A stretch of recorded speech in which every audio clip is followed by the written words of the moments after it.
में चल रहे तनाव के बीच में, क्योंकि आप पूर्व राजनयिक हैं। मैं सवाल इसलिए आपसे पूछ रहा हूं कि सबको पता है पाकिस्तान क्या कर रहा है। भारत यूएन को बताता है, यूएन में आज तक टेरर की कोई डेफिनेशन ही नहीं है। यूएन किस बात पर आकर बीच में चीजों को सेटल करेगा? और उस पर पाकिस्तान कहता है कि जितने भारत जगह बता रहा था अटैक की, उससे ज्यादा जगह भारत ने अटैक किया है। पाकिस्तान ऐसा क्यों कहना चाहता है? क्या कोई डिप्लोमेटिक एज लेना चाहता है? मंजू जी, हो सकता है बिल्कुल कि वो डिप्लोमेटिक एज दिखाने की कोशिश कर रहा है। और जैसे और वक्ताओं ने कहा कि ये एक उनका एक ये भी हो सकता है अपना बजट बढ़ाने के लिए, ताकि वो कहें कि 4 जगह नहीं 8-10 जगह डैमेज हुआ है, तो हमारे को वो सब रीबिल्ड करना है, अपना करना है, रिकंस्ट्रक्ट करना है, तो हमें और पैसा चाहिए। एक ये भी मकसद हो सकता है। और जहाँ तक डिप्लोमेटिक एंगेजमेंट की बात है, वो तो हम इस वक्त बहुत ही मुश्किल है, क्योंकि वो और ये जो बजटिंग मिलेगी उनको not only to rebuild the basis, but जो टेरर इंफ्रास्ट्रक्चर को रीबिल्ड करेंगे, मुझे ऐसे लगता है। और सब कुछ सैटेलाइट के थ्रू सब कुछ अवेलेबल है, सब मैक्सर टेक्नोलॉजीज के द्वारा उन्होंने सब प्रमाणित किए हैं कहाँ कहाँ हुआ है। तो इतना आसानी से वो नहीं बोल पाएंगे कि अगर 20 है तो 28 बोल रहे हैं।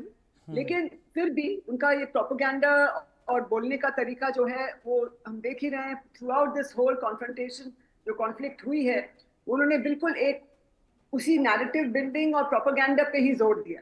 अपनी कहानी आगे करनी और अपना कहना कि हम सही बोल रहे हैं और सब झूठ बोल रहे हैं। और बहुत सारी उनकी चीजें नेगेट भी हो गई हैं, सामने आ भी गया है कि वो कितना सच कितना झूठ बोल रहे थे, लेकिन उनको उनको उससे कोई असर नहीं हुआ। हम देख रहे हैं वो अपना जो रवैया है वैसे का वैसा रख रहे हैं।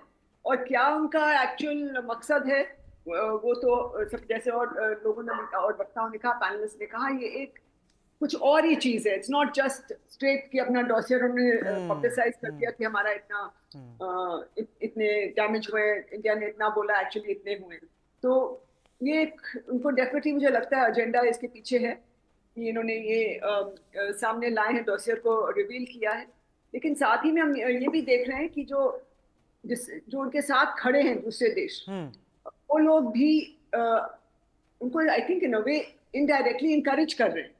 जो मुझे समझ आ रहा है कि आप what you are saying is right, उनकी बात मान रहे हैं। एक ये चीज जो है ये थोड़ा इंडिया के लिए कंसर्न है कि आपका जो वो कह रहे हैं उसको सब दुनिया मान रही है, चाहे वो सच है चाहे। पता नहीं मैम, तो मुझे पता नहीं क्यों ऐसा लग रहा है कि ये एक साजिश है, क्योंकि इंडियन एस्टेब्लिशमेंट और इंडियन आर्मी इंटेलिजेंस सब जानता है कहां क्या कितना किया गया है। अगर पाकिस्तान बढ़ाकर कह रहा है तो इसके पीछे जरूर कोई ट्रैक 2 कोई बात होगी जो अभी सामने नहीं आई है। लेकिन सीडीएस अनिल चौहान ने पाकिस्तान को 2 टूक इस बार बात कही है, और यह भी कहा है कि परमाणु वाली धमकी यानी न्यूक्लियर ब्लैकमेल, हम नहीं डरने वाले हैं। पाकिस्तान की किसी भी हरकत का हम जवाब देंगे। ऑपरेशन सिंदूर अभी खत्म नहीं हुआ है। बड़ा साफ तौर पर न्यूक्लियर ब्लैकमेल हमारे लिए कोई मायने नहीं रखता। सीडीएस अनिल चौहान को सुनते हैं। In some part, I was able to address this. What I said was, from our side, we didn't want to get into a long-drawn kind of a conflict. We've seen our experience in Operation Prakaram. We were there for almost about 9 months. It involves a lot of expenditure, disrupts everything. And we had seen this to some extent after Balakot. There was a deployment which we had mobilized. So in this particular case, what happened was, before this mobilization could be completed, the operations was halted. Guest हमारे साथ लगातार इस वक्त जुड़े हुए हैं doctor Amjad Ayub Mirza.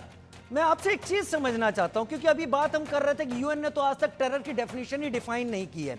Real terrorist कौन है डॉक्टर अमजद अयूब मिर्जा? पाकिस्तान भारत में कत्लेआम मचाने वालों को जिहादी कहता है या कई बार फ्रीडम फाइटर कहने लगता है। वहीं डॉक्टर महरंग बलोच उनके लिए टेररिस्ट हो जाती हैं बलूचिस्तान में। और अब मसूद अजहर और सैफुल्लाह पाकिस्तान की शह पर यह कहते हैं कि एक टेररिस्ट के मारे जाने पर हम 10 हिंदुओं का कत्ल करेंगे। फिर पाकिस्तान ये डोजियर लेकर आ जाता है। मुझे समझाइए रियल टेररिस्ट कौन है, क्या डेफिनेशन है?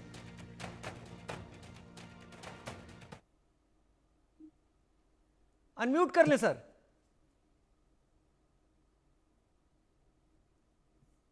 आपने सर सैयद अहमद खान का नाम सुना है? जी।